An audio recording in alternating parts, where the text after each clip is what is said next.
Okay, so we've learned about the 3 ways to prove triangles are similar, which are angle-angle similarity, side-side-side similarity, and side-angle-side similarity. If it's not one of those 3, then it's not similar. There is a trick to doing similar triangles based on what the picture looks like, so I wanted to show you that. So if you'll hit pause and find a piece of paper in your ISN, you can just do this on the notebook paper part, and write down these notes, and then hit play when you're ready. Okay, so what I want you to write down, I call them twisted triangles and not twisted.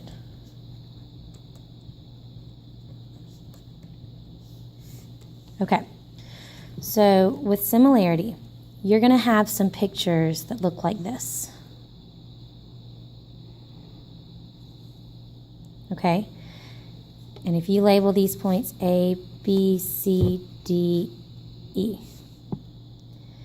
I always tell my students that the triangles are twisted, which means this triangle and this triangle, where they touch, it's been twisted so that angle A is actually congruent to angle C, not angle D. So the 2 triangles have been twisted so that these parts crisscross. The way that you tell when triangles are twisted is that AB will be parallel to DC. If these lines right here look like they are parallel, this is the only time in all of geometry where I will let you look at a picture and say, it looks like they're parallel, so they must be parallel. From everywhere else, you're going to have to know it's parallel because I told you or because there's a symbol on it. But in similar triangles, sometimes they're parallel, but it doesn't tell you. So this is the only time ever that you can do looks like. But if you say that these 2 lines are parallel, if they look like they're parallel, then that means angle A is congruent to angle C. That means these triangles have been twisted. Well, what does that matter to you when you're writing a proportion? Well, here's what it matters. If I call this side AE, if I call that A, this side B, C, and D, okay? When I'm trying to write a proportion with these side lengths here, it means I'm going to crisscross to write the proportions. So A would go over D, and I would set that equal to B over C. So A over D equals B over C. So when the lines are parallel, they're twisted, and that means when you set up the proportion, you're going to have to crisscross to set it up. Now, if it's not twisted, your picture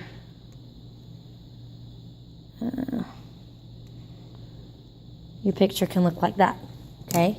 Now let's label it the same as we did the other one. So we'll call this A, B, C, D, E. And if you look at these 2 lines here, do you see how they are not parallel?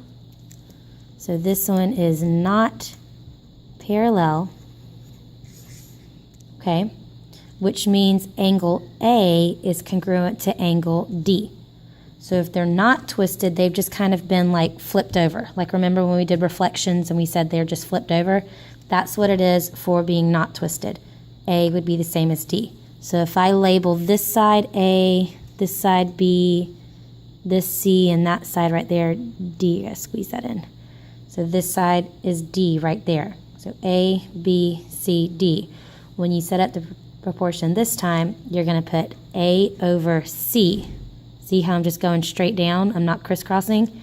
And then set that equal to B over D. So if they're not parallel means not twisted. Okay? Not parallel means not twisted. And that means when you set up your proportion, you're doing A over C equals B over D. If they are parallel, then they are twisted, and you have to crisscross when you set up your proportion. Okay? So, in the next page in your packet, you have this, and I just want to explain what you're doing on this worksheet. You are listing out, you're trying, first of all, to decide if the triangles are similar. And if they're similar, it's going to be one of these 3 reasons right here. Okay? So if they're similar, you're going to say by angle, angle, by side, angle, side, by side, side, side, okay? If they're not similar, do you see this symbol right here, the little squiggle that has a line slashed through it? If they're not similar, you're just going to circle that symbol. That means not similar, okay? So decide why they're similar, and if they're not similar, you circle that. If you decide they're not similar, that's all you have to do. You don't do anything else. If they are similar, you need to fill out this similarity statement right here.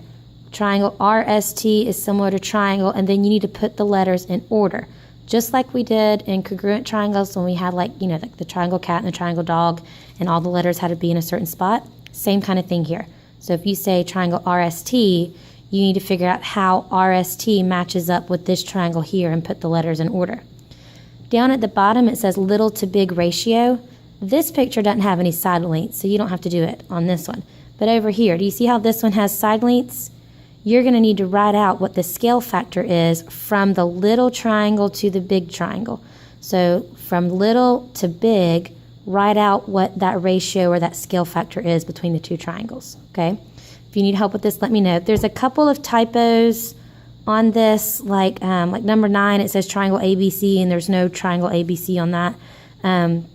So I'm going to write on the board what you need to fix, and we'll fix those. But look on your table of contents to see which problems you're supposed to do, and then do those and check my answer key. And if you need help, just come and see me.